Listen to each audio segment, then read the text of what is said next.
रामायण का एक सुंदर प्रसंग जो दिल को छू लेगा एवं अपने जीवन में जरूर उतारने की चेष्टा करे। रामायण क्या है? रामायण का एक छोटा सा वृतांत है। एक रात की बात है। माता कौशल्या जी को सोते में अपने महल की छत पर किसी के चलने की आहट सुनाई दी। नींद खुल गई। पूछा, कौन है? मालूम पड़ा श्रुतकीर्ति जी, जो सबसे छोटी बहू शत्रुघ्न जी की पत्नी है। माता कौशल्या जी ने उन्हें नीचे बुलाया। श्रुतकीर्ति जी आईं, चरणों में प्रणाम कर खड़ी रह गईं। माता कौशल्या जी ने पूछा, श्रुति, इतनी रात को अकेली छत पर क्या कर रही हो बेटी? क्या नींद नहीं आ रही? शत्रुघ्न कहाँ है?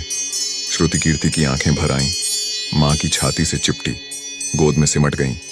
बोली, मां, उन्हें तो देखे हुए 13 वर्ष हो गए। ओह!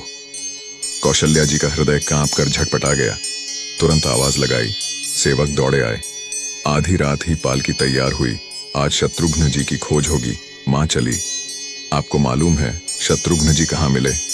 अयोध्या जी के जिस दरवाजे के बाहर भरत जी नंदीग्राम में तपस्वी होकर रहते हैं, उसी दरवाजे के भीतर एक पत्थर की शिला है। उसी शिला पर अपनी बाह का तकिया बनाकर लेटे मिले। मां सिराहने बैठ गईं। बालों में हाथ फिराया तो शत्रुघ्न जी ने आंखें खोली। मां उठे, चरणों में गिरे। मां, आपने क्यों कष्ट किया? मुझे बुलवा लिया होता। मां ने कहा, शत्रुघ्न यहां क्यों? शत्रुघ्न जी की रुलाई फूट पड़ी। बोले, मां, भैया राम जी पिताजी की आज्ञा से वन चले गए। भैया लक्ष्मण जी उनके पीछे चले गए। भैया भरत जी भी नंदीग्राम में हैं।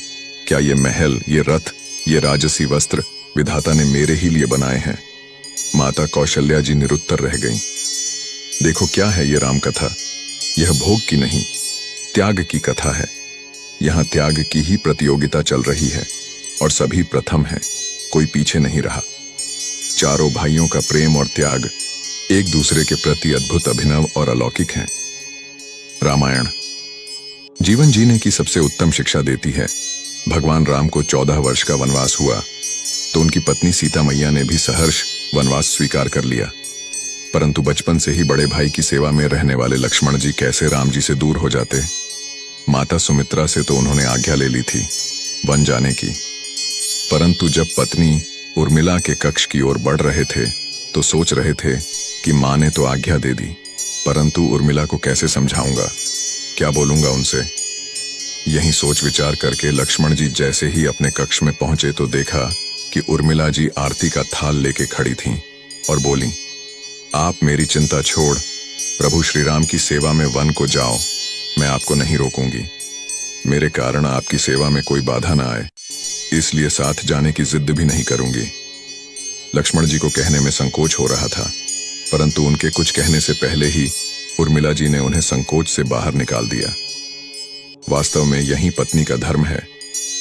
पति संकोच में पड़े, उससे पहले ही पत्नी उसके मन की बात जानकर उसे संकोच से बाहर कर दे। लक्ष्मण जी चले गए, परंतु 14 वर्ष तक उर्मिला ने एक तपस्विनी की भांति कठोर तप किया। वन में प्रभु श्री राम माता सीता की सेवा में लक्ष्मण जी कभी सोए नहीं, परंतु उर्मिला ने भी अपने महलों के द्वार कभी बंद नहीं किए और सारी रात जाग जाग कर उस दीपक की लौ को बुझने नहीं दिया। मेघनाथ से युद्ध करते हुए जब लक्ष्मण जी को शक्ति लग जाती है और हनुमान जी उनके लिए संजीवनी का पर्वत लेके लौट रहे होते हैं, तो बीच में जब हनुमान जी अयोध्या के ऊपर से गुजर रहे थे तो भरत जी उन्हें राक्षस समझकर बाण मारते हैं और हनुमान जी गिर जाते हैं। तब हनुमान जी सारा वृत्तांत सुनाते हैं कि सीता जी को रावण हर ले गया, लक्ष्मण जी युद्ध में मूर्छित हो गए हैं। यह सुनते ही कौशल्या जी कहती हैं कि राम को कहना कि लक्ष्मण के बिना अयोध्या में पैर भी मत रखना, राम वन में ही रहें। माता सुमित्रा कहती हैं कि राम से कहना कि कोई बात नहीं, अभी शत्रुघ्न है, मैं उसे भेज दूंगी। मेरे दोनों पुत्र राम सेवा के लिए ही तो जन्मे हैं। माताओं का प्रेम देखकर हनुमान जी की आंखों से अश्रुधारा बह रही थी, परंतु जब उन्होंने उर्मिला जी को देखा तो सोचने लगे कि यह क्यों एकदम शांत और प्रसन्न खड़ी हैं? क्या इन्हें अपनी पति के प्राणों की कोई चिंता नहीं? हनुमान जी पूछते हैं, देवी, आपकी प्रसन्नता का कारण क्या है? आपके पति के प्राण संकट में हैं। सूर्य उदित होते ही सूर्य कुल का दीपक बुझ जाएगा। उर्मिला जी का उत्तर सुनकर तीनों लोगों का कोई भी प्राणी उनकी वंदना किए बिना नहीं रह पाएगा।